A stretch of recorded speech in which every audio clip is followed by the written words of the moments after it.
mind. But here we see a player who has received some fortune against Grishuk. Teimour Radjabov was the recipient of a queen blunder, and Gukesh take that pawn and give me the center, and that's exactly what happened. So this is a theoretical line, been played so many times at the highest level, and black has to overextend. In order to keep this pawn and keep some control of the game, you have to overextend on the queen side and on the king side. So Tanya, this does break so many opening principles, not developing with pieces, but pushing pawns on the flanks. But it also means a lot of fun for us. And as you mentioned, only one piece of black is out, the knight on f6. But you do have that extra pawn that you're not giving away any time soon. We do have a couple more moves. White's initiative is in the development. So getting that castle in quickly. 95, we're still following theory as of now. Many games here, and h5 with the clear threat of pushing that pawn one more square ahead, targeting that white bishop. But Gukesh playing with fire with this one. He is, and he needs some wins for the tournament standings. And I wonder what kind of pressure Radjabov feels, because he lost the game yesterday. This move, rook h6, protected the knight and evacuated from the pin. And as we see the game continue here, this is starting to look, to me, very dangerous for white.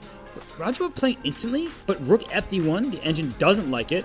f6 played by black, and this is where players can trick themselves. Sometimes players believe that they're still in preparation, let's play really fast, but maybe you're not in your preparation, or maybe the engines that Radjabov looked at this opening with are deeper than the ones that we have here. I like this for black, honestly. I think that the white king could come under some fire later, and black is up a pawn. I like this move by Raja, just trying to break open the queen side. It's not about regaining that pawn. You want as many open lines as possible and to target those black overextended pawns. You were talking about a potential kingside attack that black can have on the h-line. That bishop on g3 is a super defender. White is also aiming for a cool break with d-pawn advancing forward at the right time, opening up the position, and it's super dangerous. Black has an extra pawn, but I like the initiative that Raja is playing for. And another really cool thing about this game, these two players have never faced each other in any format, online or over the board. It is the first time ever that we're getting this matchup between Raja and, well, who's kind of been the Raja of Indian chess. The new India #1, Gukesh. Yes, Gukesh has been unbelievable, particularly in the classical time controls. I don't think he plays as much speed chess as some of the other youngsters, and I think that Radjabov was just going for it. He is a half point behind because he lost round 6 to catch up to Maxime, and he is playing with fire, but he's also playing with a piece. He's doing that chess player thing where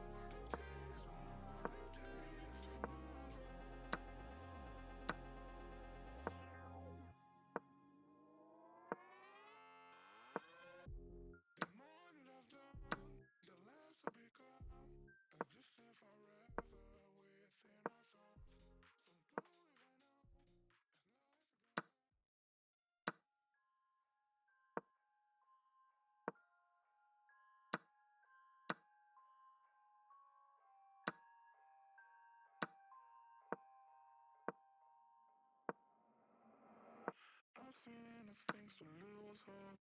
Maybe all you're still going. I am even stronger now. Evil is lurking around you, and maybe I'm mistaken. You know I'm feeling right. Like something on my face, something in my veins. Still hurts. they fiddle with the piece that they've captured. He would like to capture more pieces at some point, and that black king, Tanya, that's the big question. If Raja is in his preparation as it seems, maybe he's going for an offbeat variation that's scary for black. Even if objectively black is doing fine, it's not so easy to figure out the board. In this kind of a position when you do have an extra pawn but your king is in the center and you don't really have a direct path, not knowing the way forward, not knowing the plan forward can actually cost you a lot of time on the clock.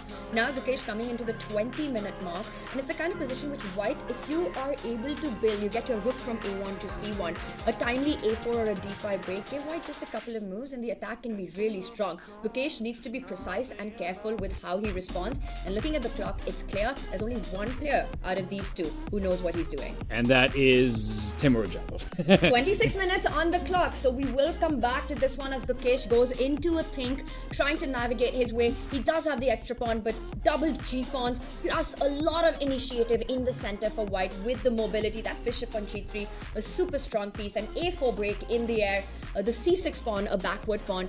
You've got to play very energetically with black. Speaking of playing energetically, take a look at what Vidit is doing against Pragnananda. This is a bit to take on D5. You simply trade, jump in with the rook to E1, and pick up the F2 pawn after the check. And this is a great queen. It protects F5 and A7 in case white had any ideas of trying to win this pawn. So there's no way that black would ever lose position. It should just be a very quick draw that black king can't escape. So queen E7 is a lovely move. And there's a big threat. Rook E1 check threatens to win a full rook. So if you play pawn takes G4, there goes the eval bar, because after the swap of rooks here, king H2, there's no checkmate, there's no rook coming to H8, but simply queen E5. This move checks the king and the rook, and you can't protect it. That would win the game for Gukesh. Wow, so that's a neat little trap that Gukesh had. A pleasant option like we discussed that works out in black's favor. I think if white has to keep chances alive, you have to find a way to not allow this trade on E1. Rook E1 is a big threat. I wouldn't want to come back with that D4 rook all the way to D1, because once again that allows that black pawn to start marching down the board. Robert, is there a way that white can actually fight rook E1? Because queen D1 to me just feels a bit loose, because it does allow G takes H3, and now you don't have the option to actually pick up that pawn with your own queen. Right, you might have to take with the pawn over there, but I like this move, queen D1, and we went process of elimination. We tried to figure out ways that white could be more aggressive, but queen D1 does eye that H5 square in some positions, so perhaps this pawn is pinned, not to a piece, but to a square. Very interesting. So a retreating move, and I wonder if Teimour is going to go in for that. If he does allow that rook check on E1 by Gukesh, I think Gukesh solves most of his problems, if not all, in this position. So a critical moment for Teimour. Can he find a way to avoid the rook trades and keep all the major pieces on the board? As long as he can do that, there is pressure against black's pawns and the king, despite Gukesh being up a pawn. I think Teimour is the one who's in driver's seat in this one. We will come back to this. Let's check in with our tournament leader. I've got that game in front of me, and I have to say, just visually at first sight, it feels like